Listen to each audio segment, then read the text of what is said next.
সকাল থেকে রোদ ঝলমলে আকাশ, বর্ষার মেঘ কেটে দেখা দিয়েছে শরতের নীল আকাশ। পুজো পুজো ভাব একটা আবহাওয়ায়। মাঝে মধ্যেই আবার আকাশের মুখ ভার করে হচ্ছে বৃষ্টি। নীল আকাশের মাঝে মেঘের আনাগোনা রয়েছে। একেবারেই যে রোদ ঝলমলে আকাশ থাকবে তা নয়, দিনের যে কোনো সময় কলকাতা সহ জেলায় হালকা থেকে মাঝারি বর্ষণের সম্ভাবনা রয়েছে, অর্থাৎ হালকা বৃষ্টির সম্ভাবনা রয়েছে। তবে এরই মাঝে নতুন করে নিম্নচাপ তৈরির আশঙ্কা দেখা দিয়েছে বঙ্গোপসাগরে। বৃষ্টি বাড়তে পারে উপকূলবর্তী জেলাগুলিতে।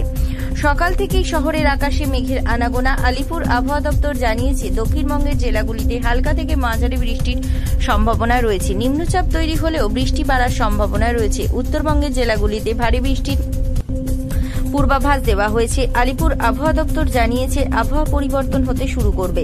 কলকাতা শহরে সকাল থেকেই রোদ ঝলমলে আকাশ, কিন্তু বেলা বাড়লে বিক্ষিপ্তভাবে বৃষ্টির সম্ভাবনা রয়েছে। অর্থাৎ পুজোর বাজার মাটি হওয়ার কোনো সম্ভাবনা নেই। তবে বাজার করতে গেলে সঙ্গে রাখুন ছাতা, তাতে রোদ এবং বৃষ্টি উভয়ের হাত থেকেই রক্ষা পাওয়া যাবে। কলকাতা শহরে মূলত রোদ ঝলমলে আকাশ থাকবে বলে জানিয়েছে হাওয়া অফিস। অন্যদিকে ভাদ্রের ভ্যাপসা গরম এবং আর্দ্রতাজনিত অস্বস্তি বজায় থাকবে। বাতাসে জলীয় বাষ্পের পরিমাণ বেশি থাকার কারণে আবহাওয়া অস্বস্তিকর থাকবে বলে জানা গিয়েছে।